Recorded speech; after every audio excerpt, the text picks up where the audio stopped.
and we're back for May monthly challenge.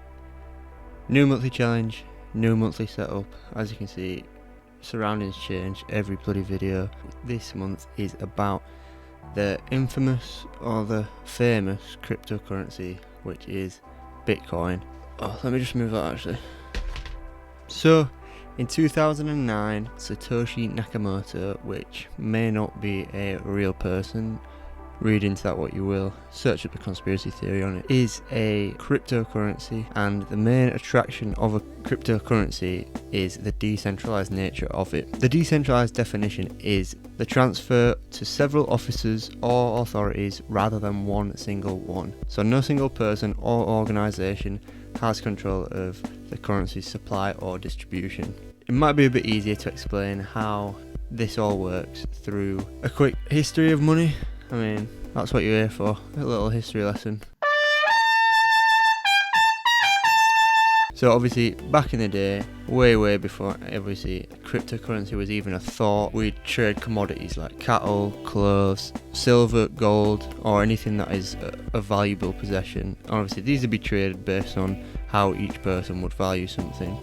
This obviously progressed to take form of more precious things like metals, jewels and everything like that, to the point where a main currency used to be just gold. Gold is obviously quite heavy, cumbersome, very hard to divide and hard to travel with, so this is where paper money was developed. Governments now claimed to be liable for the value of the paper money, so that's where we come to probably the present day, where we've got fiat money. Fiat money is defined in Latin as by decree, so the currency has value based on what the government orders it to have. So fiat money, obviously the drawback being it is centralized, controlled by a government which determines the value of it, the supply of it, and obviously that's where the problem of printing money comes from, because as money is printed it floods the market, therefore meaning the currency's value decreases.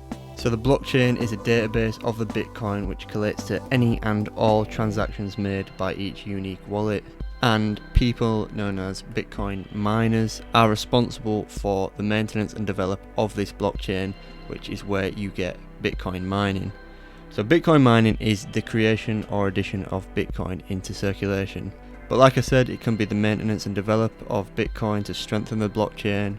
But mining itself is solving a complicated mathematical problem that is only achievable through a high level of computing. It is a long drawn out process which can be very costly and occasionally rewarding. But there are many factors which might make mining unappealing, one being the fact that only one miner is rewarded per block completed on the blockchain. Obviously there are tens of thousands of blocks to be completed every minute, but only one penultimate person is rewarded for one single block being completed. So the initial draw is the reward in Bitcoin. This prevents the hurdle of purchasing Bitcoin with fiat money or risking any capital for the miner themselves. And by mining, you're actually monitoring Bitcoin transactions, validating them, and because responsibility is spread over so many users, this is where Bitcoin becomes decentralized. It is not monitored or authorized by a company, government, or central bank, which would oversee and regulate transactions in a normal ledger such as your digital bank. So mining itself is set out like this. Once a miner has verified 1 megabyte of Bitcoin transactions, which is known as a block, they are rewarded with an amount of Bitcoin. This 1 megabit is a limit set by Satoshi Nakamoto himself and is currently up for controversy due to the computing power at this present date, meaning that more transactions could be verified at a much higher rate. So verifying 1 megabit of transactions makes a miner eligible for a payout in Bitcoin. This could be one single transaction, although it is a very rare case. It is more than likely going to be several transactions which make up a megabyte. It is all a matter of how much data each transaction takes up. Not all miners are rewarded, as I've said, due to two conditions, one being effort, meaning you have to complete 1 megabit of transactions, and the other being luck/speed. So you have to be the first miner to submit a correct or closest to the answer to the numeric problem, which is known as proof of work. This mathematical problem isn't actually an equation or question where you are solving a problem. They are actually trying to become the first person to create a 64 hexadecimal number known as hash, which needs to be less or equal to the target hash. So it's more than likely guesswork. So as there are trillions of possibilities for each problem, it is a very lethargic process. This is where computing power comes into play. If you've seen Bitcoin mining farms, it is a large warehouse full of computers. This is because being successful requires a high hash rate, so the amount of hashes produced in a certain amount of time, which can actually be measured in mega, giga, or tera hashes per second. So the whole ecosystem of mining is actually a very big part of the value of Bitcoin. So without mining, there would be no other way of adding new cryptocurrency into circulation. As of the end of 2020, there were just under 19 million Bitcoin in circulation, excluding the Genesis block, which is the first ever block created by Satoshi. All Bitcoins have come about from mining since. The amount of Bitcoin being produced year on year is reducing due to something called halving. This occurs every 4 years and means that the estimated year for the last Bitcoin to be mined is currently at 2140. Miners will not become obsolete due to this because transactions will still require verification on the blockchain, and they'll just be paid in fees instead of Bitcoin to ensure that the blockchain remains stable and viable. So this halving means that miners earn less and less each year in both rewards per block completed and the number of coins available. So in 2009, one block would pay out 50 Bitcoin. In 2012, one block would pay out 25 Bitcoin. 2016, one block was 12.5 Bitcoin, and so on every 4 years to the present day. Obviously, compare the amount of Bitcoin which you would be paid out years ago and the price of Bitcoin back then. It may have not been as attractive to miners, but that is the whole incentive of the halving. But if you were to mine just a single block in 2009, that would actually make you a multi-millionaire in today's Bitcoin pricing. The Bitcoin halving is dependent on the usage of supply per halving. It is not locked on a 4-year time span. There is a clear correlation between the price of Bitcoin and the supply of it, almost as if the scarcity of Bitcoin each year is driving the price up as supply begins to be outran by the demand. It used to be as simple as hooking up your home laptop to mine a Bitcoin, but nowadays there are significantly harder blocks to complete. This is due to the fact that millions of rigs are constantly working towards one block most of the time. Therefore, Bitcoin is designed to adjust the difficulty of mining every 2016 blocks. This is because the network aims to have a block completed every 10 minutes or so. But with the volume of power computers at the present day have, they are more likely to be solved much quicker. Since the supply is being taken up quicker than the expected rate, the blocks have become harder to try even out the timing of each block in correlation to the network. It can be adjusted both ways, as if there is a reduction in computing power towards solving a block, the difficulty can decrease to ensure the target is still being met. To put this into perspective, in 2009 the difficulty level was 1, and at the end of 2019 the level is over 13 trillion.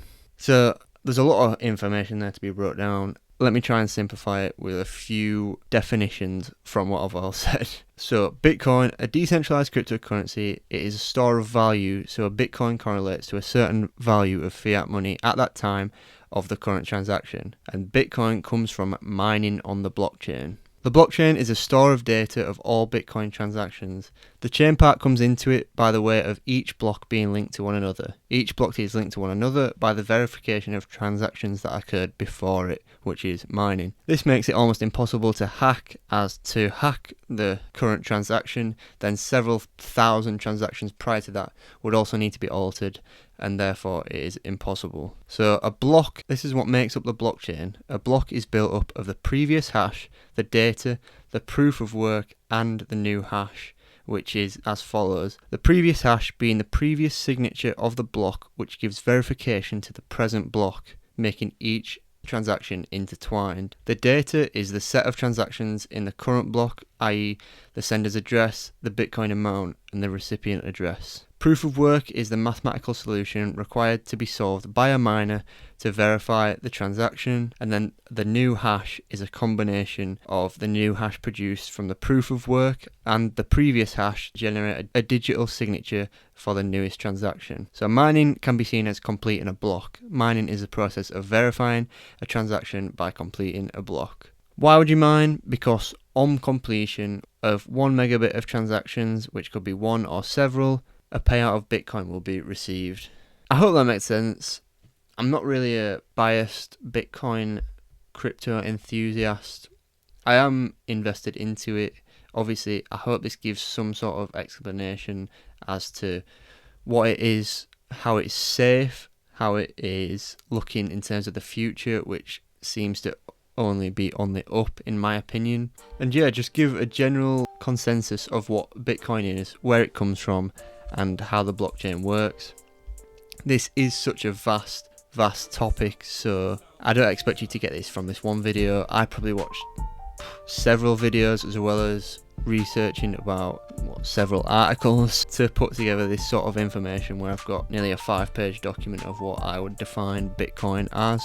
But there's so many avenues and so much more information to be known, but it is a risk of capital. I'm not influencing anybody at all to get involved into the crypto market, so don't take my advice. Not a financial advisor or crypto advisor, as you'd probably say, but I'd encourage everybody to look into it. Let me know if you've got any questions down in the comments. So like, comment, subscribe, and I'll catch you on the next one.